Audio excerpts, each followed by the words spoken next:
ಎಲ್ಲರಿಗೂ ನಮಸ್ಕಾರ. ರಶ್ಮಿ ಧ್ವನಿ ಯೂಟ್ಯೂಬ್ ಚಾನಲ್ಗೆ ಎಲ್ಲರಿಗೂ ಸ್ವಾಗತ. ನನ್ನೆಲ್ಲ ಆತ್ಮೀಯ ಪ್ರೀತಿಯ 9ನೇ ತರಗತಿಯ ಮುದ್ದು ಮಕ್ಕಳೇ, ಈ ದಿನದ ಕನ್ನಡ ತರಗತಿಗೆ ನಿಮ್ಮೆಲ್ಲರಿಗೂ ಸ್ವಾಗತ.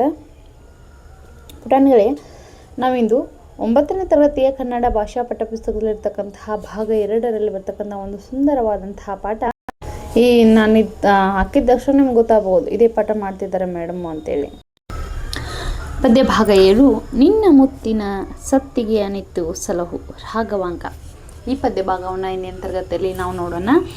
ಮಕ್ಕಳೇ, ಒಬ್ಬ ಧೀಮಂತ ರಾಜನ ಕಥೆ ಇದು. ಸತ್ಯ ಹರಿಶ್ಚಂದ್ರನ ಬಗ್ಗೆ ನೀವೆಲ್ಲರೂ ಕೇಳೇ ಇರ್ತೀರ, ಹೌದಾ? ಅಂತ ಸತ್ಯ ಪರಿಪಾಲನೆಯನ್ನು, ಸತ್ಯವಾಕ್ಯವನ್ನು ತನ್ನ ಜೀವನದ ಪರಮೋದ್ದೇಶವನ್ನಾಗಿ ಮಾಡಿಕೊಂಡಂಥ ಒಬ್ಬ ಧೀಮಂತ ವ್ಯಕ್ತಿ, ಧೀಮಂತ ರಾಜ ಯಾರಪ್ಪ ಅಂದ್ರೆ ಅದು ಸತ್ಯ ಹರಿಶ್ಚಂದ್ರ. ಇನ್ನು ಈ ಶೀರ್ಷಿಕೆಯ ಅರ್ಥ ನಾವು ನೋಡೋದಾದರೆ, ನಿನ್ನ ಮುತ್ತಿನ ಸತ್ತಿಗೆ ಅನಿತ್ತು ಸಲವು. ನಿನ್ನ ಅಂದರೆ ನಿನ್ನ ಬಳಿ ಇರ್ತಕ್ಕಂತಹ ಮುತ್ತಿನಿಂದ ಅಲಂಕೃತವಾಗಿರ್ತಕ್ಕಂತಹ ಸತ್ತಿಗೆ ಅಂತಂದರೆ ಒಂದು ಛತ್ರಿ. ನಿನ್ನ ಬಳಿ ಇರ್ತಕ್ಕಂತಹ ಮುತ್ತಿನ ಸತ್ತಿಗೆ ಅಂದರೆ ಛತ್ರಿಗೆ ಅಲಂಕೃತವಾಗಿರ್ತಕ್ಕಂತಹ ಛತ್ರಿಯನ್ನು ನಮಗೆ ಕೊಟ್ಟು ಸಲಹು, ನಮಗೆ ಕೊಟ್ಟು ಕಾಪಾಡು ಅಂಥೇಳಿ ಅರ್ಥ ಇದು ಬರುತ್ತೆ. ನಿನ್ನ ಮುತ್ತಿನ ಸತ್ತಿಗೆ ಅನಿತ್ತು ಸಲವು ಅಂದರೆ ನಿನ್ನ ಬಳಿ ಇರ್ತಕ್ಕಂತಹ ಮುತ್ತಿನಿಂದ ಅಲಂಕೃತವಾಗಿರುವಂತಹ ಛತ್ರಿಯನ್ನು ಕೊಟ್ಟು ನಮ್ಮನ್ನು ಕಾಪಾಡುವಂತ ಯಾರಿಗೆ ಹೇಳ್ತಾರಪ್ಪ ಅಂತಂದ್ರೆ, ಇದನ್ನ ಸತ್ಯ ಹರಿಶ್ಚಂದ್ರ ಗಾನ ರಾಣಿಯರು ಹೇಳ್ತಕ್ಕಂತಹ ಇದು ಒಂದು ಮಾತು. ಹಾಗಾದರೆ ಈ ಗಾನ ರಾಣಿಯರು ಸತ್ಯ ಹರಿಶ್ಚಂದ್ರನಿಗೆ ಈ ಮಾತನ್ನು ಯಾಕೆ ಹೇಳ್ತಾ ಇದ್ದಾರೆ ಅನ್ನುವಂಥದ್ದೇ ಈ ಪ್ರಸ್ತುತ ಪದ್ಯ ಭಾಗದ ಸಾರಾಂಶ ಅಂತ ನಾವು ಹೇಳ್ಬೋದು. ಮಕ್ಕಳೇ, ನಾವು ಪಾಠವನ್ನು ಮಾಡೋಣ. ಇಂದಿನ ತರಗತಿಯಲ್ಲಿ ಕಚೆಯ ಪೂರ್ವಕತೆ, ಪ್ರವೇಶ ಭಾಗ ಹೀಗೆ ನೋಡ್ತಾ ಹೋಗೋಣ. ಪದ್ಯ ಭಾಗ 7, ನಿನ್ನ ಮುತ್ತಿನ ಸತ್ತಿಗೆ ಅನಿತ್ತು ಸಲಹು. ನಿನ್ನ ಬಳಿ ಇರ್ತಕ್ಕಂತಹ ಮುತ್ತಿನಿಂದ ಅಲಂಕೃತವಾಗಿರ್ತಕ್ಕಂತಹ ಛತ್ರಿಯನ್ನು ಕೊಟ್ಟು ನಮಗೆ ಕಾಪಾಡು ಅಂತೇಳಿ ರಾಘವಾಂಕ. ತುಂಬ ಅದ್ಭುತವಾದಂತಹ ಕಾವ್ಯ. ನಮ್ಮ ಜೀವನದಲ್ಲಿ ನಾವು ಉತ್ತಮವಾದಂತಹ ಕಾವ್ಯಗಳನ್ನ ಓದಬೇಕು. ಅದರಿಂದ ನಮಗೆ ಮಾನಸಿಕ ನೆಮ್ಮದಿ, ಒಂಥರ ಫೀಲ್ ಬರುತ್ತೆ. ಏನು ಗೊತ್ತಾ, ನಾನು ಎಷ್ಟೊಂದು ತಿಳ್ಕೊಂಡಿದ್ದೀನಪ್ಪ ಅನ್ನುವಂಥ ಒಂದು ಫೀಲ್ ಬರುತ್ತೆ, ಹೌದಾ? ಇದನ್ನೆಲ್ಲವನ್ನು ನಾವು ಮುಂದಿನ ತರಗತಿಯಲ್ಲಿ ನೋಡೋಣ. ಈಗ ನಾವು ಪೂರ್ವಕತೆಯನ್ನು ಒಂದು ಸಲ ಹೇಳಿ ಆಮೇಲೆ ಕವಿ ಪರಿಚಯವನ್ನು ಹೇಳ್ತೀವಿ. ಪೂರ್ವಕತೆ ಬನ್ನಿ. ಒಮ್ಮೆ ದೇವಸಭೆ ನಡೆದಿದ್ದಾಗ ಇಂದ್ರನು ಭೂಲೋಕದಲ್ಲಿ ಸತ್ಯವಂತ ಅರಸ ಯಾರು ಎಂದು ವಸಿಷ್ಠರಲ್ಲಿ ವಿಚಾರಿಸಿದನು. ಒಂದು ಸಲ ಏನಾಗತ್ತಪ್ಪ ಅಂತಂದ್ರೆ, ಇಂದ್ರ ಭೂಲೋಕದಲ್ಲಿ ಒಂದಿನ ಸಭೆ ನಡೆಯುತ್ತೆ. ದೇವಲೋಕದಲ್ಲಿ ಸಭೆ ನಡೆದಿರುತ್ತೆ. ಸಭೆ ನಡೆದಂಥ ಸಮಯದಲ್ಲಿ ಇಂದ್ರ ಏನು ಮಾಡ್ತಾನೆ, ವಸಿಷ್ಠ ಮಹರ್ಷಿಗಳಿಗೆ ಕೇಳ್ತಾನೆ. ಏನಂತ, ಭೂಲೋಕದಲ್ಲಿ ಸತ್ಯವಂತ ಅರಸ ಯಾರು ಅಂತೇಳಿ ವಸಿಷ್ಠ ಮಹರ್ಷಿಗಳಲ್ಲಿ ಕೇಳಿದಾಗ ಆಗ ಅವನು ಅಯೋಧ್ಯೆಯನ್ನಾಳುತ್ತಿರುವ ಹರಿಶ್ಚಂದ್ರನ ಹೆಸರನ್ನು ಹೇಳಿ ಆತನ ಸತ್ಯನಿಷ್ಠೆಯನ್ನು ವಿವರಿಸಿದನು. ನೋಡಿ, ಅವಾಗ ಇಂದ್ರ ಏನು ಮಾಡ್ತಾನೆ, ಭೂಲೋಕದಲ್ಲಿ ಸತ್ಯವಂತ ಅರಸ ಯಾರು ವಸಿಷ್ಠ ಮಹರ್ಷಿಗಳೇ ಅಂತ ಕೇಳಿದಾಗ ಅವ್ರು ಏನು ಹೇಳ್ತಾರೆ, ಅಯೋಧ್ಯೆಯನ್ನು ಆತಕ್ಕಂತಹ ಸತ್ಯ ಹರಿಶ್ಚಂದ್ರ ಅಂತ ಒಬ್ಬ ಅರಸ ಇದ್ದಾನ. ಆತ ಯಾವಾಗಲೂ ತನ್ನ ಜೀವನದುದ್ದಕ್ಕೂ ಸತ್ಯನಿಷ್ಠೆಯನ್ನು, ಸತ್ಯ ಪರಾಕಾಷ್ಠೆಯನ್ನು ಎತ್ತಿಡ್ದಂಥವನು, ಸತ್ಯವನ್ನೇ ತನ್ನ ಜೀವನದ ಪರಮೋದ್ದೇಶ ಅಂತ ಅಂದ್ಕೊಂಡವನು ಅಂಥೇಳಿ ಆತನ ಸತ್ಯದ ನಿಷ್ಠೆಯ ಬಗ್ಗೆ ವಿವರಣೆಯನ್ನು ಮಾಡ್ತಾರೆ. ಮುಂದೇನಾಗತ್ತಪ್ಪ ಅಂದ್ರೆ, ವಸಿಷ್ಠ ಹೇಳಿದ್ದನ್ನೆಲ್ಲ ವಿರೋಧಿಸುವ ಸ್ವಭಾವದವನಾದ ವಿಶ್ವಾಮಿತ್ರ ಅದನ್ನು ಅಲ್ಲಗಳೆದನು. ನೋಡಿ, ವಸಿಷ್ಠ ಮಹರ್ಷಿಗಳು ಏನೇ ಹೇಳಿದ್ರು ಕೂಡ ವಿಶ್ವಾಮಿತ್ರ ಮಹರ್ಷಿಗಳು ಅದು ಹಾಗಲ್ಲ, ಅದು ಹೀಗಲ್ಲ ಅಂತ ವಾದವನ್ನೇ ಹಾಕ್ತಿರ್ತಾರೆ. ಅವ್ರು ಯಾವುದೇ ಕಾರಣಕ್ಕೂ ವಸಿಷ್ಠ ಹೇಳಿದ್ದನ್ನು ಒಪ್ಕೊಳ್ತಿರಂಗಿಲ್ಲ. ಹೀಗಾಗಿ ವಿಶ್ವಾಮಿತ್ರ ಮಹರ್ಷಿ ಅವರು ಏನು ಮಾಡ್ತಾರಪ್ಪ ಅಂತಂದ್ರೆ, ವಸಿಷ್ಠ ಹೇಳಿದ್ನೆಲ್ಲವೂ ಸುಳ್ಳು, ವಿರೋಧವನ್ನು ಮಾಡ್ತಕ್ಕಂಥ ಸ್ವಭಾವವನ್ನು ಉಳ್ಳವರಾಗಿರ್ತಾರೆ. ಸಾಲದಕ್ಕೆ ಹರಿಶ್ಚಂದ್ರನ ಬಾಯಿಂದ ಸುಳ್ಳು ಹೇಳಿಸಿಯೇ ಸಿದ್ಧ ಎಂದು ಪಂತ ಒಡ್ಡಿದನು. ಆಗ ಅಷ್ಟೇ ಅಲ್ಲದೆ ಕೂಡ ವಿರೋಧವನ್ನು ಮಾಡದೇನೂ ಕೂಡ ಏನು ಮಾಡ್ತಾರೆ, ಆ ಸಭೆಯಲ್ಲಿ ವಿಶ್ವಾಮಿತ್ರ ಮಹರ್ಷಿಗಳು ಏನು ಮಾಡಿಬಿಡ್ತಾರೆ, ನಾನು ಸತ್ಯದ ಹರಿಶ್ಚಂದ್ರನ ಕಥೆ ನೀವು ಹೇಳಿದ್ರೆ, ಸತ್ಯದ ಪರಾಕಾಷ್ಠೆಯನ್ನು ನೀವು ಹೇಳಿದ್ರೆ, ಆತ ಸತ್ಯವನ್ನು ತನ್ನ ಜೀವನದುದ್ದಕ್ಕೂ ಪರಮೋದ್ದೇಶವನ್ನಾಗಿ ಮಾಡಿಕೊಂಡಂತಹ ವ್ಯಕ್ತಿ, ಅರಸ, ಧೀಮಂತ ರಾಜ, ಆದರೆ ಆತನ ಬಾಯಿಂದ ನಾನು ಸುಳ್ಳು ಹೇಳಿಸ್ತೀನಿ ಅಂತ ಒಂದು ಶಪಥವನ್ನು ಒಡ್ಡಿ ಒಂದು ಪಂಥವನ್ನು ವಿಶ್ವಾಮಿತ್ರ ಮಹರ್ಷಿಗಳು ಒಡ್ತಾರೆ. ಹರಿಶ್ಚಂದ್ರನ ಲೋಕ ಕಲ್ಯಾಣಾರ್ಥವಾಗಿ ತನ್ನ ಅರಮನೆಯಲ್ಲಿ ನಡೆಸುತ್ತಿದ್ದ ಬಹು ಸುವರ್ಣ ಯಾಗಶಾಲೆಗೆ ವೇಷ ಮರೆಸಿಕೊಂಡು ಬಂದು ಬಹುದೊಡ್ಡ ದಾನವನ್ನು ಕೇಳಿ ಕೊಡಲಾಗದ ಸ್ಥಿತಿಗೆ ಆತನನ್ನು ತಂದೊಡ್ಡಿ ಸತ್ಯ ವೃತ್ತಕ್ಕೆ ಭಂಗ ತಾರಬೇಕೆಂದು ವಿಶ್ವಾಮಿತ್ರನು ಯೋಚಿಸಿದನು. ನೋಡಿ, ಹರಿಶ್ಚಂದ್ರ ಏನು ಮಾಡ್ತಿರ್ತಾನಪ್ಪ ಅಂದ್ರೆ, ಲೋಕ ಕಲ್ಯಾಣಕ್ಕಾಗಿ ತನ್ನ ಅರಮನೆಯಲ್ಲಿ ಯಾಗವನ್ನು ಮಾಡ್ತಿರ್ತಾನೆ. ಒಂದು ಸುವರ್ಣ ಯಾಗಶಾಲೆಗೆ ಮಾಡ್ತಾನೆ. ಆ ಯಾಗಶಾಲೆಗೆ ಎಲ್ಲವನ್ನು ಕೂಡ ದಾನವಾಗಿ ಕೊಡುವಂಥ ಒಂದು ವ್ಯವಸ್ಥೆಯನ್ನು ಸತ್ಯ ಹರಿಶ್ಚಂದ್ರ ಮಾಡ್ತಿರ್ತಾನೆ. ಈ ಸುವರ್ಣ ಯಾಗಶಾಲೆಗೆ ಯಾರು ಬರ್ತಾರ, ವಿಶ್ವಾಮಿತ್ರ ಮಹರ್ಷಿಗಳು ಬರ್ತಾರೆ. ಹೇಗೆ ಬರ್ತಾರೋ, ತನ್ನ ವೇಷಭೂಷಣವನ್ನೆಲ್ಲವನ್ನು ಅದಲು ಬದಲು ಮಾಡಿಕೊಂಡು ಮರೆಸಿಕೊಂಡು ಬಂದು ತಾನೊಬ್ಬ ವಿಶ್ವಾಮಿತ್ರ ಋಷಿ ಅನ್ನೋದನ್ನೇ ಮರೆಸಿಕೊಂಡು ಆ ಯಾಗಶಾಲೆಗೆ ಬರ್ತಾರೆ. ಬಂದು ಏನು ಮಾಡ್ತಾರಪ್ಪ ಅಂದ್ರೆ ಸತ್ಯ ಹರಿಶ್ಚಂದ್ರ ಒಂದು ಬಹುದೊಡ್ಡ ದಾನವನ್ನು ಆತನ ಕೈಯಿಂದ ಕೊಡಲಿಕ್ಕೆ ಸಾಧ್ಯ ಆಗಬಾರ್ದು ಅಂತಹ ಒಂದು ದಾನವನ್ನು ಕೊಡಲಿಕ್ಕೆ ಆಗದಿರುವಂಥ ಒಂದು ದಾನವನ್ನು ತಂದು ಆತನನ್ನು ಸತ್ಯ ವೃತ್ತಕ್ಕೆ ಅಂದರೆ ಆತನ ಸತ್ಯ ನಿಷ್ಠೆಗೆ ಭಂಗ ತರಬೇಕಂತ ಹೇಳಿ ವಿಶ್ವಾಮಿತ್ರ ಮಹರ್ಷಿಗಳು ಒಂದು ಯೋಚನೆಯನ್ನು, ಒಂದು ಪ್ಲ್ಯಾನನ್ನು ಮಾಡ್ತಾರೆ. ಆದರೆ ಹರಿಶ್ಚಂದ್ರ ಆತ ಕೇಳಿದಷ್ಟೆಲ್ಲವನ್ನು ಭಯ ಭಕ್ತಿಯಿಂದ ನೀಡಿ ಸೈ ಎನಿಸಿಕೊಂಡು ನೋಡಿ. ವಿಶ್ವಾಮಿತ್ರ ಮಹರ್ಷಿಗಳು ಇಷ್ಟೆಲ್ಲ ಏನೇ ಪೂರ್ವ ನಿಯೋಜಿತವಾಗಿ ಅಂದ್ಕೊಂಡು ಬಂದರೂ ಕೂಡ ಸತ್ಯ ಹರಿಶ್ಚಂದ್ರನ ಮಾಡ್ತಾನೆ ತನ್ನ ಸತ್ಯದ ನಿಷ್ಠೆಯಿಂದ, ತನ್ನ ಭಯ ಭಕ್ತಿಯಿಂದ ಅವರು ಏನೇ ಕೇಳಿದರೂ ಕೂಡ ನೀಡಿ ಸೈ ಅನ್ನಿಸ್ಕೊಳ್ತಾರೆ. ಹೀಗೆ ಮೊದಲ ಪ್ರಯತ್ನದಲ್ಲಿ ಎಡವಿದ ವಿಶ್ವಾಮಿತ್ರ ಹೇಗಾದರೂ ಮಾಡಿ ಆತನನ್ನು ಮಣಿಸಲೇಬೇಕೆಂದುಕೊಂಡು ಇನ್ನೊಂದು ತಂತ್ರವನ್ನು ಹೂಡಿದನು ನೋಡಿ. ಈಗ ಏನಾಗತ್ತಪ್ಪ ಅಂತಂದ್ರೆ ಈಗ ಹೇಗಾದರೂ ಮಾಡಿ ಆತನನ್ನು ನಾನು ಸೋಲಿಸಬೇಕು, ಆತನ ಕೈಯಿಂದ ಆತನ ಬಾಯಿಂದ ನಾನು ಹೇಳಿಸ್ಬೇಕು ಅಂಥೇಳಿ ಒಂದು ಪ್ಲ್ಯಾನನ್ನು, ಮತ್ತೊಂದು ಸೆಕೆಂಡ್ ಪ್ಲ್ಯಾನನ್ನು ಯಾರು ಮಾಡ್ತಾರೆ? ವಿಶ್ವಾಮಿತ್ರ ಮಹರ್ಷಿಗಳು ಇಲ್ಲಿ ಮಾಡ್ತಾರೆ. ಹೇಗಾದರೂ ಮಾಡಿ ಆತನನ್ನು ನಾನು ಆ ಒಂದು ಇಕ್ಕಟ್ಟಿನ ಸ್ಥಿತಿಗೆ, ಸತ್ಯವನ್ನು ಹೇಳೋಕ್ಕಾಗದೇ ಇರ್ತಕ್ಕಂಥ ಒಂದು ಇಕ್ಕಟ್ಟಿನ ಸ್ಥಿತಿಗೆ ನಾನು ಸಿಗಿಸಲೇಬೇಕು ಅಂತ ವಿಶ್ವಾಮಿತ್ರ ಮಹರ್ಷಿಗಳು ಮತ್ತೊಂದು ತಂತ್ರವನ್ನು ಹೂಡ್ತಾರೆ. ಆ ತಂತ್ರ ಏನಂತ ನೋಡಿ.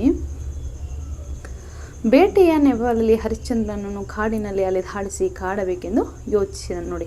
ಬೇಟೆ ಆಡ್ತಕ್ಕಂಥ ಒಂದು ನೆಪದಲ್ಲಿ ಹರಿಶ್ಚಂದ್ರನ ಕಾಡಿನಲ್ಲಿ ಏನು ಮಾಡಬೇಕು? ಅಲೆದಾಡುವಂತೆ ಮಾಡಬೇಕು. ಹಾಗಾಗಿ ಆಗ ಮಾಡಿದರೆ ಮಾತ್ರ ಆತ ಸುಸ್ತಾಗಿ ಅಥವಾ ಧನಿವಾಗಿ ಅಥವಾ ಆತನ ಕೈಲೇ ಸಾಧ್ಯವಾಗದೇ ಇರ್ತಕ್ಕಂಥ ಒಂದು ಸ್ಥಿತಿಗೆ, ಇಕ್ಕಟ್ಟಿಗೆ ಸಿಲುಕಾಕಿಕೊಂಡು ಆತ ಕೊನೆಗೆ ತನ್ನ ದಾರಿಯಲ್ಲಿ ಬರ್ತಾರಂತೇಳಿ ವಿಶ್ವಾಮಿತ್ರ ಮಹರ್ಷಿಗಳು ಮತ್ತೊಂದು ತಂತ್ರವನ್ನು ಹೂಡ್ತಾರೆ. ಅಲ್ಲಿ ಏನಾಗತ್ತಪ್ಪ ಅಂದ್ರೆ ವಿವಿಧ ಮೃಗ ಪಕ್ಷಿಗಳನ್ನು ಸೃಷ್ಟಿಸಿ ನಾಡಿನ ಬೆಳೆಗಳನ್ನು ಕೆಡಿಸುವಂತೆ ಮಾಡಿದರೆ ರೈತಾಪಿ ಜನರು ರಾಜನಿಗೆ ಮೊರೆ ಇಡುತ್ತಾರೆ. ಆಗ ಹರಿಶ್ಚಂದ್ರ ಬೇಟೆಗೆಂದು ಕಾಡಿಗೆ ಬಂದೇ ಬರುತ್ತಾನೆ ಎಂದು ನಿಶ್ಚಯಿಸಿದ ವಿಶ್ವಾಮಿತ್ರ ಕೂಡಲೇ ಕಾರ್ಯ ಪ್ರವೃತ್ತನಾದನು ನೋಡಿ. ಅವಾಗ ಅವ್ರ ತಂತ್ರ ಏನು ಮಾಡ್ತಾರಪ್ಪ ಅಂದ್ರೆ ರಾಜನನ್ನು ಹೇಗಾದರೂ ಮಾಡಿ, ಸತ್ಯ ಹರಿಶ್ಚಂದ್ರನ ಹೇಗಾದರೂ ಮಾಡಿ ನಾವೇನು ಮಾಡಬೇಕು? ಬೇಟೆಯನ್ನು ಆಡಲಿಕ್ಕೆ ಅದನ್ನು ಕಾಡಿಗೆ ಕಳಿಸ್ಬೇಕಂದ್ರೆ ಏನು ಮಾಡಬೇಕು? ಅಲ್ಲಿರ್ತಕ್ಕಂಥ ಬೆಳೆಗಳೆಲ್ಲ ನಾಶ ಆಗಬೇಕಂತಂದ್ರೆ ವಿವಿಧಂತಹ ಕಾಡು ಪಕ್ಷಿಗಳು, ಮೃಗ ಪಕ್ಷಿಗಳು ಅವುಗಳನ್ನೆಲ್ಲವನ್ನು ತಿನ್ನಬೇಕು. ಹೀಗಾಗಿ ಅವರೇ ಏನು ಮಾಡ್ತಾರೆ? ತಮ್ಮಲ್ಲಿರ್ತಕ್ಕಂತಹ ತಪೋಶಕ್ತಿಯಿಂದ ವಿಶ್ವಾಮಿತ್ರ ಮಹರ್ಷಿಗಳು ಮೃಗ ಪಕ್ಷಿಗಳನ್ನ ತಾವೇ ಸೃಷ್ಟಿ ಮಾಡ್ತಾರೆ. ಆ ಪಕ್ಷಿಗಳನ್ನ ಸೃಷ್ಟಿ ಮಾಡಿರ್ತಕ್ಕಂಥ ಪಕ್ಷಿಗಳಿಗೆ ಒಂದು ಮಾರ್ಗದರ್ಶನ ಕೊಡ್ತಾರೆ. ಏನು? ಅಲ್ಲಿರ್ತಕ್ಕಂತಹ ಎಲ್ಲ ಬೆಳೆಗಳನ್ನು ನೀವು ತಿಂದು ನಾಶ ಮಾಡಬೇಕು. ನಾಶ ಮಾಡಿದ ತಕ್ಷಣ ಅವಾಗ ರೈತರಿಗೆ ಬೆಳೆ ಇದ್ರೆ ತಾನೇ ಅವ್ರಿಗೆ ಊಟ ಎಲ್ಲ ಉಪಚಾರ ಎಲ್ಲವೂ. ಒಂದು ವೇಳೆ ಅವ್ರಿಗೆ ಬೆಳೆನೇ ಇರದೇ ಇದ್ರೆ ಏನಾಗುತ್ತೆ ಹೇಳಿ? ಅಲ್ಲಿ ಏನು ಮಾಡಲಿಕ್ಕೆ ಸಾಧ್ಯ ಇಲ್ಲ. ಹೀಗಾಗಿ ಅವರು ರೈತಾಪಿ ವರ್ಗದ ಜನರು ಏನು ಮಾಡಿಬಿಡ್ತಾರೆ? ರಾಜನ ಕಡೆ ಹೋಗಿ ಮೊರೆ ಇಟ್ಟೇ ಇಡ್ತಾರೆ. ಆಗ ಹರಿಶ್ಚಂದ್ರ ವಿಧಿ ಇಲ್ಲದೆ ಕಾಡಿಗೆ ಬೇಟೆ ಆಡಲಿಕ್ಕೆ ಬಂದೇ ಬರ್ತಾನಂತೇಳಿ ಅಂದ್ಕೊಂಡು ಪೂರ್ವ ನಿಯೋಜಿತವಾಗಿ ಮತ್ತೊಂದು ತಂತ್ರವನ್ನು ಹೂಡಿ ಅದರಲ್ಲಿ ಕಾರ್ಯಮಗ್ನನಾಗ್ತಾರೆ. ಯಾರು? ವಿಶ್ವಾಮಿತ್ರ ಮಹರ್ಷಿಗಳು. ಆತನ ತವ ಪ್ರಭಾವದಿಂದ ಕಣ್ಮುಚ್ಚಿ ತೆರೆಯುವುದರೊಳಗೆ ನಾನಾ ವಿಧವಾದ ಪ್ರಾಣಿ ಪಕ್ಷಿಗಳು ಹುಟ್ಟಿಕೊಂಡು ನಾಡಿನ ಕೃಷಿ ಭೂಮಿಗೆ ಲಗ್ಗೆ ಇಟ್ಟು ನೋಡಿ. ಅಂತಹ ತಪೋಶಕ್ತಿ ಉಳ್ಳುವಂಥವರು ಯಾರು? ವಿಶ್ವಾಮಿತ್ರ ಮಹರ್ಷಿಗಳು. ಅಂತಹ ತಪೋ ಪ್ರಭಾವದಿಂದ ಅವ್ರು ಏನು ಮಾಡ್ತಾರೆ? ಒಂದು ಕ್ಷಣ ಸಾಕ್ರಿ ಆ ಎಲ್ಲ ಪಕ್ಷಿಗಳು ಹುಟ್ಕೊಂಡು ಅವ್ರು ಏನು ವಿಚಾರವನ್ನು ಏನು ಮಾಡಿರ್ತಾರಲ್ಲ ಆ ವಿಚಾರ ಶಕ್ತಿಗೆ ಏನು ಮಾಡಿಬಿಡ್ತಾವ? ಕೃಷಿ ಭೂಮಿಗೆ ಅಂದರೆ ರೈತಾಪಿ ವರ್ಗ ಜನರು ಬೆಳೆದಿರ್ತಕ್ಕಂತಹ ಭೂಮಿಗೆ ಅವು ಲಗ್ಗೆಟ್ಟು ಎಲ್ಲವನ್ನು ಹಾಳು ಮಾಡಿಬಿಡ್ತಾವ. ಇದರಿಂದಾಗಿ ಎಲ್ಲೆಲ್ಲೂ ಹಾಹಾಕಾರ ವೆದ್ದಿತ್ತು. ಆಗ ಇದರಿಂದಾಗಿ ರೈತರು ಏನಾಗ್ಬಿಡ್ತು? ಅಯ್ಯೋ ನನ್ನ ಬೆಳೆ ನಾಶ ಆಗೈತಿ, ಇವತ್ತು ನಮಗೆ ಊಟ ಇಲ್ಲ, ನಮಗೆ ಇದಿಲ್ಲ, ಹಾಗೆ ಹೀಗೆ ಅಂಥೇಳಿ ಅವರೆಲ್ಲೂ ಹಾಹಾಕಾರವನ್ನು ಮಾಡಲಿಕ್ಕೆ ಶುರು ಮಾಡಿಬಿಡ್ತಾರೆ. ರೈತರೆಲ್ಲರೂ ಅರಮನೆಗೆ ಬಂದು ತಮ್ಮ ದೊರೆಯ ಮುಂದೆ ಗೋಳಿಟ್ಟರು ನೋಡಿ. ಆಗ ಮೊದಲೇ ವಿಶ್ವಾಮಿತ್ರ ಮಹರ್ಷಿ ಪೂರ್ವ ನಿಶ್ಚಿತವಾಗಿ ಪ್ಲ್ಯಾನ್ ಹಾಕಿರ್ತಾರೆ. ಹಿಂಗೆ ಮಾಡಿದ್ರೆ ಹಿಂಗಾಗತ್ತೆ ಅಂತೇಳಿ. ಅದೇ ರೀತಿಯಾಗಿ ಯಥಾ ಪ್ರಕಾರ ಮಾಡಿದಂಥ ಸಂದರ್ಭದಲ್ಲಿ ಏನಾಗ್ಬಿಡುತ್ತೆ? ರೈತರೆಲ್ಲರೂ ಅರಮನೆಗೆ ಬಂದು ಸತ್ಯ ಹರಿಶ್ಚಂದ್ರನ ಮುಂದೆ ತಮ್ಮ ಕಥೆಯನ್ನು, ಕಣ್ಣೀರಿನ ಕಥೆಯನ್ನು ಹೇಳ್ಕೊಳ್ತಾರೆ. ನಾಡಿನ ಅನ್ನದಾತರ ಮೊರೆಯನ್ನು ತಾಳ್ಮೆಯಿಂದ ಆಲಿಸಿದ ಹರಿಶ್ಚಂದ್ರನು ತನ್ನ ಹೆಂಡತಿ, ಮಗ ಹಾಗೂ ಪರಿವಾರದೊಂದಿಗೆ ಬೇಟೆಗೆ ಹೊರಡಲು ನಿರ್ಧರಿಸಿದ ನೋಡಿ. ಆಗ ಅನ್ನದಾತರ ಇದ್ದರೆ ನಾವಲ್ವಾ? ಹೀಗಾಗಿ ಹರಿಶ್ಚಂದ್ರ ಏನು ಮಾಡ್ತಾನೆ? ಅನ್ನದಾತರ ಪರಿಸ್ಥಿತಿಯನ್ನು, ಕಣ್ಣೀರಿನ ಕಥೆಯನ್ನು ಕೇಳಿದಂಥ ಹರಿಶ್ಚಂದ್ರ ಏನು ಮಾಡಿಬಿಡ್ತಾನೆ? ಎಷ್ಟೊಂದು ತಾಳ್ಮೆಯಿಂದ ಅದಕ್ಕೆ ಸತ್ಯ ಹರಿಶ್ಚಂದ್ರ ಎಂದಿಗೂ ಕೂಡ ಶ್ರೇಷ್ಠ ಆಗಿರ್ತಕ್ಕಂಥ ವ್ಯಕ್ತಿ ನಮ್ಮ ಇತಿಹಾಸ ಪುಟದಲ್ಲಿ ಮಕ್ಕಳೇ. ಹೀಗಾಗಿ ಏನಾಗತ್ತಪ್ಪ ಅಂತಂದ್ರೆ ಆತ ತನ್ನ ಹೆಂಡತಿ ಮತ್ತು ಮಕ್ಕಳು, ತನ್ನ ಮಗ ಮತ್ತು ತನ್ನ ಪರಿವಾರವನ್ನು ಕಳ್ಕೊಂಡು ಬೇಟೆಗೆ ಹೊರಡಲಿಕ್ಕೆ ಸಿದ್ಧ ಆಗ್ತಾನೆ. ಕಾಡು ದಾರಿಯಲ್ಲಿ ಸಿಗುವ ವಸಿಷ್ಠಾಶ್ರಮಕ್ಕೆ ಭೇಟಿ ನೀಡಿ ಗುರುಗಳ ಆಶೀರ್ವಾದ ಪಡೆದನು. ಆಗ ಹೀಗೆ ಹೋಗ್ತಾ ಬೇಟೆಯನ್ನು ಆಡಲಿಕ್ಕೆ ಹೋಗ್ತಾ ತನ್ನ ಹೆಂಡತಿ ಮತ್ತು ಮಗನನ್ನು ಕರೆದುಕೊಂಡು ಬೇಟೆಯನ್ನು ಆಡಲಿಕ್ಕೆ ಹೋಗ್ತಿರ್ತಾನೆ. ಹೋಗುವಂತಹ ದಾರಿಯಲ್ಲಿ ಏನಾಗತ್ತೆ ಅಂದ್ರೆ ವಸಿಷ್ಠ ಮಹರ್ಷಿಗಳ ಒಂದು ಆಶ್ರಮ ಸಿಗತ್ತೆ. ಆ ವಸಿಷ್ಠ ಮಹರ್ಷಿಗಳ ಆಶ್ರಮಕ್ಕೆ ಆತ ಅಲ್ಲಿ ಹೋಗಿ ಆಶೀರ್ವಾದವನ್ನು ಪಡ್ಕೋತ ಏನಂತ? ನಾನು ಬೇಟೆಗೆ ಹೋಗ್ತಾ ಇದ್ದೀನಿ ಗುರುಗಳೇ, ಹೋಗ್ತಿರುವಂತಹ ದಾರಿಯಲ್ಲಿ ನನಗೆ ಯಶಸ್ಸು ಅನ್ನುವಂಥದ್ದು ಸಿಗಲಿ ಅಂಥೇಳಿ ಆಶೀರ್ವಾದವನ್ನು ಪಡೆದುಕೊಳ್ಳೋಕ್ಕೆ ಹೋಗ್ತಾನೆ. ಆಗ ಆಶೀರ್ವಾದ ಕೂಡ ನೀನು ಹೋಗ್ತಿರುವಂತಹ ದಾರಿ ನಿನಗೆ ಯಶಸ್ಸು ಅನ್ನುವಂಥದ್ದು ಸಿಗಲಿ ಅಂತ ಆಶೀರ್ವಾದನ ಕೂಡ ಮಾಡ್ತಾರೆ. ಮಾಡಿ ಅವರೊಂದು ಮಾತನ್ನು ಹೇಳ್ತಾರೆ, ಏನಂತ ಕಿವಿ ಮಾತನ್ನು ಹೇಳ್ತಾರೆ. ಏನಂತ ಅವರಿಂದ, ಅಯ್ಯ ನಿನ್ನ ಕುಲಾಚಾರಕ್ಕೆ ಧಕ್ಕೆ ಆಗದಂತೆ ನಡೆದುಕೋ, ಸತ್ಯನಿಷ್ಠೆಯನ್ನು ಉಳಿಸಿಕೊ, ಮುಂದೆ ದಾರಿಯಲ್ಲಿ ಸಿಗುವ ವಿಶ್ವಾಮಿತ್ರನ ಆಶ್ರಮ ಪ್ರದೇಶಕ್ಕೆ ತಪ್ಪಿಯೂ ಕಾಲಿರಿಸಬೇಡ ಎಂಬ ಎಚ್ಚರಿಕೆಯ ಸೂಚನೆಯನ್ನು ಪಡೆದು ಪರಿವಾರದೊಂದಿಗೆ ಭೇಟಿಗೆ ಹೊರಟ. ನೋಡಿ ಅವ್ರು ಏನು ಹೇಳ್ತಾರ, ನೀನಯ್ಯ ನಿನ್ನ ಕುಲಾಚಾರಕ್ಕೆ ಧಕ್ಕೆ ಆಗದಂತೆ ನೀ ಏನು ಮಾಡು, ನಡೆದುಕೋ, ನಿನ್ನ ಸತ್ಯನಿಷ್ಠೆಯನ್ನು ನೀನು ಉಳಿಸ್ಕೋ, ಯಾವುದೇ ಕಾರಣಕ್ಕೂ ನೀನು ಸುಳ್ಳನ್ನು ಹೇಳಲಿಕ್ಕೆ ಹೋಗ್ಬೇಡ, ನಿನಗೆ ಎಂಥ ಪರಿಸ್ಥಿತಿ ಬಂದರೂ ಕೂಡ ನೀನು ಸತ್ಯವನ್ನು ಹೇಳುವುದನ್ನು ನೀನು ಮರಿಬೇಡ ಅಂಥೇಳಿ ಮತ್ತೊಂದು ಕಿವಿ ಮಾತನ್ನು ಹೇಳ್ತಾರೆ. ಏನಂತ, ಇದೇ ದಾರಿಯಲ್ಲಿ ಹೋಗ್ತಿರ್ಬೇಕಾದ್ರೆ ವಿಶ್ವಾಮಿತ್ರ ಮಹರ್ಷಿಗಳ ಆಶ್ರಮ ಇದೆ, ನೀನು ಅಪ್ಪಿತಪ್ಪಿಯೂ ಅವರ ಆಶ್ರಮಕ್ಕೆ ಕಾಲಿರಿಸಬೇಡ ಅಂತ ಒಂದು ಸಣ್ಣ ಸೂಚನೆಯನ್ನು, ಒಂದು ಸಣ್ಣ ಕಿವಿ ಮಾತನ್ನು ಆತನ ಪರಿವಾರಕ್ಕೆ, ಹೆಂಡತಿ ಮತ್ತು ಮಗ ರಾಜನಿರ್ತಕ್ಕಂಥ ಆತನ ಪರಿವಾರಕ್ಕೆ ಯಾರ ಹತ್ರ ವಸಿಷ್ಠ ಮಹರ್ಷಿಗಳು ಒಂದು ಕಿವಿ ಮಾತನ್ನು ಹೇಳ್ತಾರ. ಬೇಟೆಯನ್ನು ಆಡುತ್ತಾ ಅವನಿಗೆ ಅರಿವಿಲ್ಲದಂತೆ ವಿಶ್ವಾಮಿತ್ರನ ವನವನ್ನು ಪ್ರವೇಶಿಸಿದನು. ನೋಡಿ ಹೀಗೆ ಬೇಟೆಗೆ ಹೋಗ್ತಿರುವಂಥ ಸಂದರ್ಭದಲ್ಲಿ ಅಲ್ಲೊಂದು ಕಾಡು ಹಂದಿ ಬರುತ್ತಾರೆ. ಆ ಕಾಡು ಹಂದಿಯನ್ನು ಬೆನ್ನಟ್ಟಿ ಹೋದಂತಹ ಈ ರಾಜ ಏನು ಮಾಡ್ತಾನೆ, ಅದು ಕಾಡು ಹಂದಿ ಓಡ್ದಂಗೆ ಹೋಗ್ಬಿಡ್ತಾನೆ. ಹೋಗ್ಬಿಟ್ಟಂಗೆ ಮೊದಲೇ ವಸಿಷ್ಠ ಮಹರ್ಷಿಗಳು ಏನಂತ ಒಂದು ಎಚ್ಚರಿಕೆಯನ್ನು ಕೊಟ್ಟಿರ್ತಾರೆ. ಏನಂತ, ನೀನು ಇದೇ ದಾರಿಯಲ್ಲಿ ಏನು ಬರುತ್ತೆ, ವಿಶ್ವಾಮಿತ್ರ ಮಹರ್ಷಿಗಳ ಆಶ್ರಮ ಬರುತ್ತೆ, ನೀನು ಅಪ್ಪಿತಪ್ಪಿಯೂ ಆ ಕಡೆ ಹೋಗ್ಬೇಡ ಅಂತ ಮೊದಲೇ ಒಂದು ಎಚ್ಚರಿಕೆ ಗಂಟೆಯನ್ನು ಕೊಟ್ಬಿಟ್ಟಿರ್ತಾನೆ.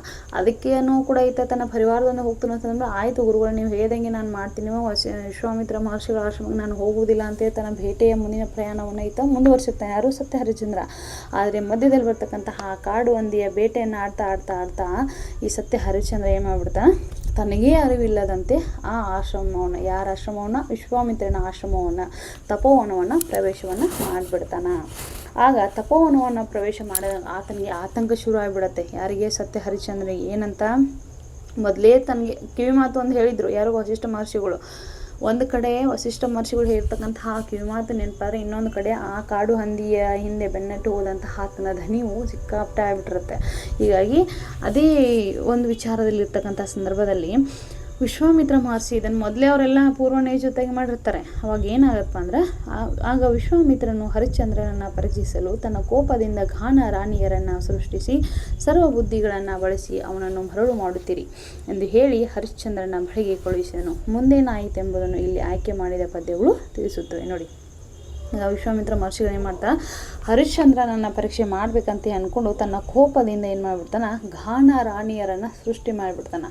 ಘಾನ ರಾಣಿಯರು ಅಂದರೆ ಸುಂದರ ಆಗಿರ್ತಕ್ಕಂಥ ಸ್ತ್ರೀಯರು, ನಾಟ್ಯವನ್ನು ಮಾಡ್ತಕ್ಕಂತಹ ಸ್ತ್ರೀಯರು, ಒಂದು ಸುಂದರ ನೃತ್ಯವನ್ನು ಮಾಡ್ತಕ್ಕಂಥ ಸ್ತ್ರೀ, ನೋಡಲು ತುಂಬ ಸುಂದರ ತರುಣಿಯರು, ಅವರನ್ನು ಸೃಷ್ಟಿಸಿ ಅವ್ರಿಗೇನು ಹೇಳ್ತಾನೆ, ನಿಮ್ಮಲ್ಲಿರ್ತಕ್ಕಂತಹ ಎಲ್ಲ ರೀತಿಯಂತಹ ಬುದ್ಧಿಗಳನ್ನು ನೀವು ಬಳಸಿ ಏನು ಮಾಡಬೇಕು, ಸತ್ಯ ಹರಿಶ್ಚಂದ್ರನನ್ನು ಮರಳು ಮಾಡಬೇಕು. ಮರಳು ಮಾಡಿ ಆತನನ್ನು ನಾನು ಹೇಳ್ತಕ್ಕಂತಹ ಒಂದು ರೀತಿಗೆ ನೀವು ಕರೆದುಕೊಂಡು ಬರಬೇಕು ಅಂಥೇಳಿ ಅವರನ್ನು ಕಳಿಸ್ತಾನೆ. ಪ್ರಸ್ತುತ ಪದ್ಯ ಭಾಗ ಏನಪ್ಪ ಅಂದ್ರೆ, ಆ ಘಾನ ರಾಣಿಯರು ಆತನಿಗೆ ಏನಂತ ಹೇಳ್ತಾರೆ, ಒಂದು ಕಿವಿಮಾತನ್ನು ಹೇಳಿ, ಅಂದರೆ ನಿನ್ನ ಬಳಿ ನಿನ್ನ ಮುತ್ತಿನ ಸತ್ತಿಗೆ ನಿತ್ತು ಸಲವು ಅನ್ನುವಂಥ ಒಂದು ಈ ಪದ್ಯ ಭಾಗ ಏನಿದಿಲ್ಲ, ಅದರಲ್ಲಿ ಏನಾಯಿತು ಅನ್ನುವಂಥದ್ದೇ ಪ್ರಸ್ತುತ ಈ ಪದ್ಯ ಭಾಗದ ಸಾರಾಂಶ ಮಕ್ಕಳೇ. ಹೌದಾ, ತಿಳಿತಲ್ವ ಮಕ್ಕಳೇ ನಿಮಗೆಲ್ಲರಿಗೂ ಈ ಇದು ಪೂರ್ವಕತೆ. ಕವಿ ಪರಿಚಯವನ್ನು ನೋಡೋಣ. ಕೃತಿಕಾರರ ಪರಿಚಯ. ರಾಘವಾಂಕ ನಡುಗನ್ನಡದ ಅಗ್ರಮಾನ್ಯ ಕವಿಗಳಲ್ಲಿ ಒಬ್ಬ. ಸಾಮಾನ್ಯ ಶಕ ಸುಮಾರು 1225. ನೋಡಿ, ರಾಘವಾಂಕ ನಡುಗನ್ನಡದಲ್ಲಿ ಬರ್ತಕ್ಕಂತಹ ಅಗ್ರಮಾನ್ಯ ಕವಿಗಳಲ್ಲಿ ಈತನು ಕೂಡ ಒಬ್ಬ. ಈತನ ಕಾಲಮಾನ 1225. ಹಂಪಿ ಕ್ಷೇತ್ರದವನು, ಪಂಪಾಪತಿ ವಿರೂಪಾಕ್ಷನ ಪರಮಭಕ್ತ. ನೋಡಿ, ಈತ ಹಂಪಿ ಕ್ಷೇತ್ರದಲ್ಲಿ ಜನಿಸಿರ್ತಕ್ಕಂಥ ಒಬ್ಬ ವ್ಯಕ್ತಿ. ಯಾರು, ರಾಘವಾಂಕ ಪಂಪಾಪತಿ ವಿರೂಪಾಕ್ಷನ ಪರಮ ಭಕ್ತನಾಗಿರ್ತಾನ. ರಗಳೆ ಕವಿ ಎಂದೆನಿಸಿದ ಹರಿಹರನ ಸೋದರಳಿಯ ಮತ್ತು ಶಿಷ್ಯ. ರಗಳೆ ಕವಿ ಎಂದೇ ಪ್ರಖ್ಯಾತಿ ಹೊಂದಿರತಕ್ಕಂಥ ನಮ್ಮ ಕನ್ನಡ ಸಾಹಿತ್ಯದಲ್ಲಿ ಯಾರು, ಹರಿಹರ. ನಿಮಗೆ ಹಿಂದಿನ ತರಗತಿಯಲ್ಲಿ ಹರಲೀಲೆ ಅನ್ನುವಂಥ ಒಂದು ಪಾಠವನ್ನು ಹೇಳ್ಬೇಕಾದ್ರೆ ಹರಿಹರನ ಪರಿಚಯವನ್ನು ಸಂಪೂರ್ಣವಾಗಿ ಹೇಳಿದ್ದೀನಿ. ಹೌದಾ, ಹೀಗಾಗಿ ಆತನ ಸೋದರಳಿಯ ಮತ್ತು ಶಿಷ್ಯ ಯಾರು, ರಾಘವಾಂಕ ಕವಿ. ವಿರೂಪಾಕ್ಷನ ಪರಮ ಭಕ್ತನಾಗಿರ್ತಾನೆ. ಇನ್ನು ಈತ ರಚನೆ ಮಾಡಿರ್ತಕ್ಕಂತಹ ಕಾವ್ಯಗಳ್ಯಾವಪ್ಪ ಅಂದ್ರೆ, ಹರಿಶ್ಚಂದ್ರ ಕಾವ್ಯ, ಸಿದ್ಧರಾಮ ಚಾರಿತ್ರ್ಯ, ವೀರೇಶ್ವರ ಚರಿತೆ, ಸೋಮನಾಥ ಚರಿತೆ, ಶರಭ ಚಾರಿತ್ರ್ಯ, ಹರಿಹರ ಮಹತ್ವ ಮುಂತಾದ ಕಾವ್ಯಗಳನ್ನು ಷಟ್ಪದಿ ಛಂದಸ್ಸಿನಲ್ಲಿ ರಚಿಸಿದ್ದ. ನೋಡಿ, ರಾಘವಾಂಕ ರಚಿಸಿರ್ತಕ್ಕಂತಹ ಕಾವ್ಯಗಳೆಲ್ಲವೂ ಷಟ್ಪದಿ ಛಂದಸ್ಸಿನಲ್ಲದಾವ. ಯಾವ್ಯಾವಪ್ಪ ಅಂದ್ರೆ, ಹರಿಶ್ಚಂದ್ರ ಕಾವ್ಯ, ಸಿದ್ಧರಾಮ ಚಾರಿತ್ರ್ಯ, ವೀರೇಶ್ವರ ಚರಿತೆ, ಸೋಮನಾಥ ಚರಿತೆ, ಶರಭ ಚಾರಿತ್ರ್ಯ ಮತ್ತು ಹರಿಹರ ಮಹತ್ವ ಅನ್ನುವಂಥದ್ದು. ಈತನಿಗಿರ್ತಕ್ಕಂತಹ ಬಿರುದುಗಳು ಯಾವ್ಯಾವಪ್ಪ ಅಂದ್ರೆ ಉಭಯ ಕವಿ ಕಮಲರವಿ, ಕವಿ ಶರಭ ಭೇರುಂಡ, ಷಟ್ಪದಿ ಬ್ರಹ್ಮ ಅಭಿಧಾನಗಳನ್ನು ಹೊಂದಿದ್ದು ಷಟ್ಪದಿ ಕಾವ್ಯದ ನಿರ್ಮಾಪಕನೆಂಬ ಅಗ್ಗಳಿಕೆಗೆ ಪಾತ್ರನಾದ ಕವಿ.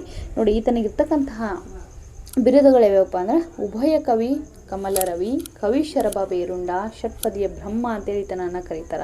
ಹೀಗಾಗಿ ಷಟ್ಪದಿ ಕಾವ್ಯದ ನಿರ್ಮಾಪಕ ಅಂತೇಳಿ ಈತನನ್ನು ಕರೀತಾರ.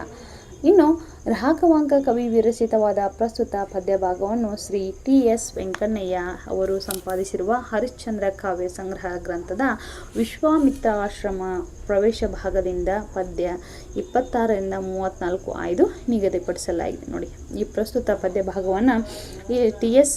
ವೆಂಕಣ್ಣಯ್ಯ ಅವರು ಮಾಡಿರ್ತಕ್ಕಂಥ ಅಂದರೆ ಸಂಪಾದನೆ ಮಾಡಿರ್ತಕ್ಕಂಥ ಹರಿಶ್ಚಂದ್ರ ಕಾವ್ಯ ಸಂಗ್ರಹದಿಂದ ವಿಶ್ವಾಮಿತ್ರ ಆಶ್ರಮ ಪ್ರವೇಶ ಭಾಗದಿಂದ ಪ್ರಸ್ತುತ ಈ ಪದ್ಯ ಭಾಗವನ್ನು ಆಯ್ಕೆನ ಮಾಡಿಕೊಳ್ಳಲಾಗಿದೆ. ಇನ್ನು ಆಶಯ ಭಾಗವನ್ನು ನೋಡೋಣ. ಆಶಯ: ಹರಿಶ್ಚಂದ್ರ ಕಾವ್ಯದಲ್ಲಿ ಸತ್ಯ ಪರಿಪಾಲನೆಯ ಪರಾಕಾಷ್ಠೆಯನ್ನು ಕಾಣುತ್ತೆ. ನೋಡಿ, ಈ ಪ್ರಸ್ತುತ ಹರಿಶ್ಚಂದ್ರ ಕಾವ್ಯದಲ್ಲಿ ಈ ಪಾಠದಲ್ಲಿ ನಾವು ಸತ್ಯದ ಪರಾಕಾಷ್ಠೆಯನ್ನು ಎತ್ತಿರ್ತಕ್ಕಂಥ ಒಂದು ಪದ್ಯ ಭಾಗ ಇದು. ಹರನೆಂಬುದೇ ಸತ್ಯ, ಸತ್ಯವೆಂಬುದೇ ಹರನು ಎಂದು ಸಾಧಿಸಿ ತೋರಿಸಿದ ಮಹಾಸತ್ಯ ಸಂದ ಹರಿಶ್ಚಂದ್ರನಿಗೆ ಅವನ ರಾಣಿ ಚಂದ್ರಮತಿಯೇ ನೈತಿಕ ಸ್ಫೂರ್ತಿಯಾಗಿದ್ದಳು. ನೋಡಿ, ಹರನೆಂಬುದೇ ಸತ್ಯ, ಸತ್ಯವೆಂಬುದೇ ಹರ ಅಂತೇಳಿ ಸಾಧಿಸಿ ತೋರಿಸ್ತಕ್ಕಂಥ ಸತ್ಯ ಹರಿಶ್ಚಂದ್ರನಿಗೆ ಆತನ ಬೆಂಬಲವಾಗಿ ನಿಂತವಳು ಯಾರು? ಚಂದ್ರಮತಿ. ಈಕೆ ಆತನಿಗೆ ಯಾವ ರೀತಿಯಾಗಿ ನೈತಿಕ ಸ್ಫೂರ್ತಿಯಾಗಿದ್ದಳು ಅಂಥೇಳಿ ಪದ್ಯ ಭಾಗದಲ್ಲಿ ನೋಡೋಣ. ಬೇಟೆಗೆಂದು ಪರಿವಾರದೊಂದಿಗೆ ಅರಣ್ಯಕ್ಕೆ ತೆರಳಿದ ಹರಿಶ್ಚಂದ್ರನು ಅರಿಯದೆ ವಿಶ್ವಾಮಿತ್ರ ಆಶ್ರಮವನ್ನು ತುಳಿಯುತ್ತಾನೆ. ಆಗ ಅವನಿಗೆ ಗುರುವಿನ ಆಜ್ಞೆ ಮೀರಿ ಬಂದುದರ ಅರಿವಾಗುತ್ತದೆ. ನೋಡಿ, ಮೊದಲೇ ಗುರುಗಳು ಏನು ಹೇಳ್ತಾರೆ, ನಿಮ್ಮ ಪೂರ್ವಕತೆಯನ್ನು ಹೇಳಬೇಕಾದ್ರೆ ಅದ್ರ ಬಗ್ಗೆ ಸಂಪೂರ್ಣವಾಗಿ ಹೇಳಿದ್ದೀನಲ್ವಾ. ಅಲ್ಲೇನಾಗತ್ತಪ್ಪ ಅಂತಂದ್ರೆ ಆತ ಭೇಟಿಗೆ ತನ್ನ ಪರಿವಾರಕ್ಕೆ ಬಂದಂತಹ ಸಂದರ್ಭದಲ್ಲಿ ಅರಣ್ಯಕ್ಕೆ ಏನು ಮಾಡಿಬಿಡ್ತಾನೆ ಹರಿಶ್ಚಂದ್ರ, ಅಲ್ಲಿ ಬಂದಿರ್ತಾನೆ. ತನಗೆ ಗೊತ್ತಿಲ್ಲದಂತೆ ಕಾಡು ಹಂದಿಯ ಬೆನ್ನಟ್ಟಿ ಹೋದಂಥ ಹರಿಶ್ಚಂದ್ರ ಏನು ಮಾಡಿಬಿಡ್ತಾನಪ್ಪ ಅಂತಂದ್ರೆ ಆ ಆಶ್ರಮಕ್ಕೆ ಹೋಗ್ಬಿಡ್ತಾನೆ. ಆಶ್ರಮವನ್ನು ಹೋದಂಥ ಸಂದರ್ಭದಲ್ಲಿ ಆತನ ಗುರುವಿನ ಆಜ್ಞೆಯನ್ನು ಮೀರಿ ಬಂದಿದ್ರೆ ಆತನಿಗೆ ಅಲ್ಲಿ ತನ್ನ ಜ್ಞಾಪಕಕ್ಕೆ ಬರುತ್ತೆ. ಅದೇ ಸಮಯಕ್ಕೆ ವಿಶ್ವಾಮಿತ್ರನು ತನ್ನ ತಪೋಬಲದಿಂದ ಗಾನ ರಾಣಿಯರನ್ನು ಸೃಷ್ಟಿಸಿ ಹರಿಶ್ಚಂದ್ರನ ಪರೀಕ್ಷಿಸಲು ಕಳಿಸುತ್ತಾನೆ. ಆಗ ಆ ಸಂದರ್ಭದಲ್ಲಿ ಅದನ್ನೇ ಉಪಯೋಗಿಸ್ಕೊಂಡಂಥ ವಿಶ್ವಾಮಿತ್ರ ಮಹರ್ಷಿಗಳು ಏನು ಮಾಡಿಬಿಡ್ತಾರೆ, ತನ್ನ ತಪೋಬಲದಿಂದ ಗಾನ ರಾಣಿಯರನ್ನು ಸೃಷ್ಟಿ ಮಾಡಿ ಹರಿಶ್ಚಂದ್ರನ ಪರೀಕ್ಷೆ ಮಾಡಲಿಕ್ಕೆ ಕಳುಹಿಸಿಕೊಡ್ತಾನೆ. ಬೇಟೆಯಾಡಿ ಆಯಾಸಗೊಂಡಿದ್ದ ಹರಿಶ್ಚಂದ್ರರನ್ನು ಅವರು ತಮ್ಮ ಹಾಡು ನೃತ್ಯಗಳಿಂದ ಸಂತೋಷಪಡಿಸ್ತಾರೆ. ನೋಡಿ, ಬೇಟೆ ಆಡಿ ಸುಸ್ತಾಗಿರ್ತಕ್ಕಂಥ ಹರಿಶ್ಚಂದ್ರನ ಪರಿವಾರವನ್ನು ಮತ್ತು ಹರಿಶ್ಚಂದ್ರನ ತಮ್ಮ ಹಾಡು ಮತ್ತು ನೃತ್ಯಗಳಿಂದ ಏನು ಮಾಡ್ತಾರೆ, ಸಂತೋಷ ಪಡಿಸ್ತಾರೆ. ಯಾರು? ಗಾನರಾಣಿಯರು. ಅವರ ಹಾಡು ಮತ್ತು ನೃತ್ಯವನ್ನು ಮೆಚ್ಚಿದ ಹರಿಶ್ಚಂದ್ರನು ತನ್ನ ಕೊರಳಲ್ಲಿದ್ದ ಮುತ್ತಿನ ಹಾರವನ್ನು ಬಹುಮಾನವನ್ನು ಆಯ್ಕೊಡಲು ಹೋಗುತ್ತಾನೆ. ಆದರೆ ಆ ಕಣ್ಣೀರು ಅದನ್ನು ತಿರಸ್ಕರಿಸಿ ನಿನ್ನ ಮುತ್ತಿನ ಸತ್ತಿಗೆಯನ್ನು ಕೊಟ್ಟು ಸಲುವೆಂದು ಕೇಳುತ್ತಾರೆ. ನೋಡಿ, ಮೊದಲಿನ ಕಾಲದೆಲ್ಲ ರಾಣಿಯರು ರೀತಿ ನೃತ್ಯವನ್ನು ಮಾಡಿದರೆ ರಾಜರಾದರು ತಮ್ಮಲ್ಲಿರ್ತಕ್ಕಂತಹ ಬೆಲೆ ಬಾಳುವಂತಹ ಆಭರಣ ಕೊಡತಕ್ಕಂತಹ ಒಂದು ಪದ್ಧತಿ. ಅದೇ ರೀತಿಯಾಗಿ ಮೊದಲೇ ಈತ ರಾಜ ಅಲ್ವಾ, ಹೀಗಾಗಿ ಏನು ಮಾಡ್ಬಿಡ್ತಾನೆ, ಅವರು ಹಾಡನ್ನು ಹಾಡಿ ಆತನ ಸಂತೋಷಪಡಿಸಿದಂತಹ ಕ್ಷಣವನ್ನು ಕಂಡಂತಹ ಈತ ಹರಿಶ್ಚಂದ್ರ ಮಾಡ್ತಾನೆ ತನ್ನಲ್ಲಿರ್ತಕ್ಕಂತಹ ಬೆಲೆ ಬಾಳುವ ಆಭರಣವನ್ನು ಅವರಿಗೆ ಬಹುಮಾನವನ್ನು ಕೊಡ್ಲಿಕ್ಕೆ ಹೋಗ್ತಾನೆ. ಆದರೆ ಆ ಗಾನ ರಾಣಿಯರು ಅದನ್ನು ತಿರಸ್ಕಾರವನ್ನು ಮಾಡ್ತಾರೆ. ಮಾಡಿ ಏನು ಕೇಳ್ತಾರೆ, ನಿನ್ನಲ್ಲಿರ್ತಕ್ಕಂತಹ ಮುತ್ತಿನ ಸತ್ತಿಗೆ ಅಂದರೆ ಛತ್ರಿಯನ್ನು ಕೊಟ್ಟು ನಮ್ಮನ್ನು ಕಾಪಾಡುವಂತೆ ಕೇಳ್ತಾರೆ. ಆಗ ಹರಿಶ್ಚಂದ್ರ ಮತ್ತು ಕನ್ಯೆಯರ ನಡುವೆ ನಡೆಯುವ ಸಂವಾದವು ಕವಿ ರಾಘವಾಂಕನ ಕೈಯಲ್ಲಿ ಮನೋಜ್ಞವಾಗಿ ಮೂಡಿದೆ. ಜೀವನದಲ್ಲಿ ಸತ್ಯ ಹಾಗೂ ನಿಯಮ ಪರಿಪಾಲನೆ ಮೌಲ್ಯವನ್ನು ಅಳವಡಿಸಿಕೊಳ್ಳಬೇಕೆಂಬುದೇ ಈ ಪದ್ಯ ಪಾಠದ ಆಶಯವಾಗಿ. ನೋಡಿ, ಆಗ ಏನಾಗತ್ತಪ್ಪ ಅಂದ್ರೆ ಅವರು ನಿನ್ನಲ್ಲಿರ್ತಕ್ಕಂತಹ ಸತ್ತಿಗೆಯನ್ನು ಕೊಟ್ಟು ನಮ್ಮನ್ನು ಕಾಪಾಡೋದಕ್ಕೆ ಕೇಳಿದಾಗ ಹರಿಶ್ಚಂದ್ರ ಮತ್ತು ಕನ್ಯೆಯರ ನಡುವೆ ಯಾವ ರೀತಿ ಸಂವಾದ ನಡೀತೈತಿ. ಆಗ ಹರಿಶ್ಚಂದ್ರ ಕವಿ ಅದನ್ನು ಕೊಟ್ಟನೋ ಅಥವಾ ಇಲ್ವೋ ಅನ್ನುವಂಥದ್ದೇ ಪ್ರಸ್ತುತ ಈ ಪಠ್ಯದ ಭಾಗದ ಸಾರಾಂಶ. ನಮ್ಮ ಜೀವನದಲ್ಲಿ ನಾವು ಸತ್ಯವನ್ನು ಇಟ್ಕೋಬೇಕು, ನಿಯಮ ಪರಿಪಾಲನೆಯನ್ನು ಮಾಡಬೇಕು, ಮೌಲ್ಯವನ್ನು ಅಳವಡಿಸಿಕೊಳ್ಬೇಕು ಅನ್ನೋದೇ ಈ ಪ್ರಸ್ತುತ ಪಾಠದ ಆಶಯವಾಗಿದೆ. ಇನ್ನು ಪದಗಳ ಅರ್ಥವನ್ನು ನೋಡೋಣ. ಅಡಸಿ ಅಂದರೆ ಮುತ್ತಿ, ಆವರಿಸಿ, ಬಯಸಿ ಅನ್ನುವಂಥದ್ದು. ಅದಟ ಶೂರ, ಅನಿಮಿತ್ತ ಕಾರಣವಿಲ್ಲದೆ. ಅಬುದೆ ಅಂದರೆ ಸಮುದ್ರ. ಅವಣಿ ಭೂಮಿ. ಆಜ್ಯ ಅಂದ್ರೆ ತುಪ್ಪ ಅಥವಾ ಘೃತ. ಅಸಳ ಅಂದ್ರೆ ಬಳಲಿಕೆ, ಧನಿವು. ಉದ್ಯೋಗಿಸಿದರು ಪ್ರಯತ್ನಿಸಿದರು. ಎಕ್ಕಲ್ ಅಂದ್ರೆ ಹಂದಿ. ಒಸೆದು ಅಂದ್ರೆ ಮೆಚ್ಚಿ. ಕಡವರ ಅಂದ್ರೆ ಚಿನ್ನ, ನಿಧಿ. ಢಗೆ ಅಂದ್ರೆ ಸೆಕೆ. ದುರ ಅಂದ್ರೆ ಕಾಳಗ. ಆಮೇಲೆ ಪರಿಭವ ಅಂದ್ರೆ ತಿರಸ್ಕಾರ, ಸೋಲು. ವಸಾಯ ಅಂದ್ರೆ ಉಡುಗೊರೆ, ಬಹುಮಾನ. ಮಜ ಅಂದ್ರೆ ಕೊಂಡಾಟದ ಒಂದು ಮಾತು. ಮೂಜಗ ಅಂದ್ರೆ ಮೂರು ಲೋಕ. ರುಜೆ ಅಂದ್ರೆ ರೋಗ ಕಾಯಿಲೆ, ಸತ್ತಿಗೆ ಅಂದರೆ ಛತ್ರಿ, ಸಾಲಬಂಜಿಕೆಗಳಂದ್ರೆ ಗೊಂಬೆಗಳು, ಪುತ್ಥಳಿಗಳು, ವಿಗ್ರಹಗಳು. ಮಕ್ಕಳೇ, ನಾವಿದೀಗ ಪ್ರವೇಶ ಭಾಗವನ್ನು ನೋಡೋಣ. ಅದರಲ್ಲಿ ಏನಿದೆ ಅಂತ ನೋಡಿಕೊಂಡು ಮುಂದಿನ ನೋಡೋಣ. ಪ್ರವೇಶ. ಉತ್ತಮ ಕಾವ್ಯಗಳ ಅಧ್ಯಯನದಿಂದ ಧ್ಯಾನ ಹೆಚ್ಚುವುದರೊಂದಿಗೆ ಮಾನಸಿಕ ನೆಮ್ಮದಿ, ಸುಖ, ಶಾಂತಿ ಲಭಿಸುತ್ತೆ. ನೋಡಿ, ನಾವು ಯಾವಾಗಲೂ ಉತ್ತಮ ಕಾವ್ಯಗಳನ್ನು ಓದಬೇಕು. ಓದೋದ್ರಿಂದ ಏನಾಗುತ್ತೆ ಅಂದರೆ ನಮ್ಮಲ್ಲಿ ಮಾನಸಿಕ ನೆಮ್ಮದಿ ಸಿಗುತ್ತೆ, ಸುಖ ಸಿಗುತ್ತೆ, ಶಾಂತಿ ಸಿಗುತ್ತೆ. ಅದಷ್ಟೇ ಕೂಡ ಜ್ಞಾನ ಕೂಡ ಇನ್ನೂ ಅಭಿವೃದ್ಧಿ ಹೊಂದುತ್ತೆ. ಅದರಿಂದ ಮಹೋನ್ನತ ಸಂಸ್ಕೃತಿಯ ಪರಿಚಯವಾಗಿ ಮನಸ್ಸು ಸಂಸ್ಕಾರಗೊಂಡು ಗೌರವಯುತ ಬದುಕನ್ನು ನಡೆಸಲು ಸಾಧ್ಯವಾಗುತ್ತೆ. ನೋಡಿ, ನಾವು ಅದರಿಂದ ಉತ್ತಮವಾಗಿರ್ತಕ್ಕಂತಹ ಕಾವ್ಯಗಳನ್ನು ಓದಿದ್ರೆ ಏನಾಗತ್ತಪ್ಪ, ನಮ್ಮ ಮನಸ್ಸು ಒಳ್ಳೆಯ ಸಂಸ್ಕಾರವನ್ನು ಕಲ್ತ್ಕೊತೈತಿ. ಈಗ ಇನ್ನು ಒಳ್ಳೆಯ ರೀತಿಯ ಸಂಸ್ಕಾರವನ್ನು ನಾವು ಕಲ್ತ್ಕೊಂಡಿದ್ದೆ ಆದರೆ ನಾವು ಗೌರವಯುತದಿಂದ ಸಾಗಿರ್ತಕ್ಕಂಥ ಬದುಕನ್ನು ನಡೆಸಲು ಸಾಧ್ಯವಾಗ್ತೈತಿ. ನಾಡಿನ ಪ್ರಾಕೃತಿಕ ಸೊಬಗು, ಸಂಸ್ಕೃತಿಯ ತನ್ಮಯತೆ, ಚಾರಿತ್ರಿಕ ಅಭಿಮಾನ ಇತ್ಯಾದಿ ಮೌಲಿಕ ಅಂಶಗಳ ಅರಿವು ಅಗತ್ಯ ಅಷ್ಟೇ ಅಲ್ಲದೆ ಅನಿವಾರ್ಯ ಕೂಡ. ನೋಡಿ, ನಮ್ಮ ನಾಡಿನ ಪ್ರಾಕೃತಿಕ ಸೊಬಗಾಗಿರ್ಬೋದು, ಸಂಸ್ಕೃತಿಯ ತನ್ಮಯತೆ ಆಗಿರ್ಬೋದು, ಇವೆಲ್ಲವೂ ಕೂಡ ನಮ್ಮ ಅಂಶಗಳನ್ನು ಅಂದರೆ ಮೌಲ್ಯಗಳನ್ನು ನಾವು ಹೊಂದುವುದು ಅನಿವಾರ್ಯ ಅಂತ ಹೇಳ್ತಾರೆ. ಅದಕ್ಕಂದೇ ಕಾವ್ಯಶಾಸ್ತ್ರ ವಿನೋದೇನ ಕಾಲೋ ಗಚ್ಚತಿ ಧೀಮತಾಂ ಎಂದು ಹಿರಿಯರು ಹೇಳಿದ್ರು. ನೋಡಿ, ಅದಕ್ಕೆ ಕಾವ್ಯಶಾಸ್ತ್ರವನ್ನು ನಾವು ಓದೋದ್ರಿಂದ ಏನಾಗುತ್ತೆ, ನಮ್ಮನಿಗೆ ಮನಸ್ಸಿಗೆ ಶಾಂತಿ ನೆಮ್ಮದಿ ಸಿಗ್ತತಿ ಅಂಥೇಳಿ ಹೇಳ್ತಾರೆ. ಪುರಾಣ ಇತಿಹಾಸಗಳಲ್ಲಿ ತ್ಯಾಗ ಬಲಿದಾನವನ್ನು ಮಾಡಿದವರ 106 ಕಥೆಗಳಿವೆ. ಕನ್ನಡ ಸಾಹಿತ್ಯದಲ್ಲೂ ಇಂತಹ ಕಥೆಗಳು ಹೇರಳವಾಗಿವೆ. ನಮ್ಮ ಪುರಾಣ ಮತ್ತು ಇತಿಹಾಸದ ಪುಟಗಳನ್ನು ತೆರಿತಾ ಹೋದಂತೆ ಇಂತಹ ತ್ಯಾಗ ಆಗಿರ್ಬೋದು, ಬಲಿದಾನ ಮಾಡ್ತಕ್ಕಂಥ ಹಲವಾರು ಕಥೆಗಳದಾವ. ನಮ್ಮ ಕನ್ನಡ ಸಾಹಿತ್ಯದಲ್ಲಿ ಹೇರಳವಾಗಿ ಇಂಥ ಕಥೆಗಳು ಸಿಗ್ತಾವೆ. ಸತ್ಯವೇ ನಮ್ಮ ತಂದೆ ತಾಯಿ, ಸತ್ಯವೇ ನಮ್ಮ ಬಂಧು ಬಳಗ ಎಂದು ಹೇಳಿ ಅದರಂತೆ ನಡೆದ ಪುಣ್ಯಕೋಟಿ ಕಥೆ ಜನಜನಿತವಾಗಿ. ನೋಡಿ, ಸತ್ಯವೇ ನಮ್ಮ ತಾಯಿ ತಂದೆ, ಸತ್ಯವೇ ನಮ್ಮ ಬಂಧು ಬಳಗ, ಸತ್ಯವಾಕ್ಯಕ್ಕೆ ತಪ್ಪಿ ನಡೆದರೆ ಮೆಚ್ಚನ ಪರಮಾತ್ಮನು. ಈ ಪುಣ್ಯಕೋಟಿ ಕಥೆ ಯಾರಿಗೆಲ್ಲ ಗೊತ್ತಿಲ್ಲ ಹೇಳಿ ನೋಡೋಣ ಮಕ್ಕಳೇ. ಪುಣ್ಯಕೋಟಿ ಕಥೆ ಸಣ್ಣ ಮಕ್ಕಳಿಂದ ಹಿಡಿದು ದೊಡ್ಡವ್ರಿಗೂ ಕೂಡ ಈ ಕತೆ ಗೊತ್ತು. ಎಂಥವರ ಕಣ್ಣಲ್ಲೂ ಕೂಡ ಕಣ್ಣೀರನ್ನು ತರಿಸುವಂತಹ ಒಂದು ಅದ್ಭುತ ಕತೆ ಅಂತ ಹೇಳ್ಬೋದು. ಈಗ ಇಂದಿಯೂ ಕೂಡ ನಮ್ಮ ಇತಿಹಾಸ ಪುಟದಲ್ಲಿ ಪುಣ್ಯಕೋಟಿ ಕತೆ ಜೀವಂತವಾಗಿ ನೆಲೆಸಿದೆ. ನಡುಗನ್ನಡ ಕಾಲದ ಕವಿ ರಾಘವಾಂಕ ಸತ್ಯ ಪರಿಪಾಲನೆಗಾಗಿ ಸಮಸ್ತವನ್ನು ತಿಳಿಸಿದ ಹರಿಶ್ಚಂದ್ರನ ಭವ್ಯ ಕಥೆಯನ್ನು ಆಧರಿಸಿ ರೋಚಕ ಕಾವ್ಯ ರಚಿಸಿ ಧನ್ಯನಾಗಿದ್ದಾನೆ. ನೋಡಿ, ಹೀಗಾಗಿ ಕವಿ ರಾಘವಾಂಕ ಏನು ಮಾಡ್ತಾನಪ್ಪ, ಈ ನಡುಗನ್ನಡದ ಕವಿ ಸತ್ಯ ಪಾಲನೆಗಾಗಿ ಸಮಸ್ತವನ್ನು ತಿಳಿಸಿರ್ತಕ್ಕಂತಹ ಸತ್ಯ ಹರಿಶ್ಚಂದ್ರನ ಭವ್ಯ ಕಥೆಯನ್ನು ಆಧರಿಸಿ ಒಂದು ರೋಚಕ ಕಥೆಯನ್ನು ಏನು ಮಾಡ್ತಾನೆ, ರಚಿಸಿದಾನ. ಮಕ್ಕಳೇ, ನಾವು ಮುಂದಿನ ತರಗತಿಯಲ್ಲಿ ಸತ್ಯ ಹರಿಶ್ಚಂದ್ರನ ಕಥೆಯನ್ನು ಏನಾಯಿತು, ಆ ಗಾಣರಾಣಿಯರು ಕೇಳ್ತಕ್ಕಂಥ ಮುತ್ತಿನ ಛತ್ರಿಯ ರಾಜ್ಯ ಕೊಡ್ತಾನೋ ಇಲ್ಲೋ ಎಂಬುದನ್ನು ನಾವು ಮುಂದಿನ ತರಗತಿಯಲ್ಲಿ ನೋಡೋಣ. ಅಲ್ಲಿವರೆಗೂ ನೀವೆಲ್ಲರೂ ರಶ್ಮಿ ಧ್ವನಿ ಕನ್ನಡ ಯೂಟ್ಯೂಬ್ ಚಾನಲನ್ನು ನೋಡ್ತಾ ಇರಿ, ಶೇರ್ ಮಾಡಿ, ಹಾಗೆ ಸಪೋರ್ಟ್ ಮಾಡಿ ಅಂತ ಹೇಳ್ತಾ ಇಂದಿನ ತರಗತಿಯನ್ನು ಮುಗಿಸ್ತಾ ಇದ್ದೀನಿ. ಎಲ್ಲರಿಗೂ ನಮಸ್ಕಾರ.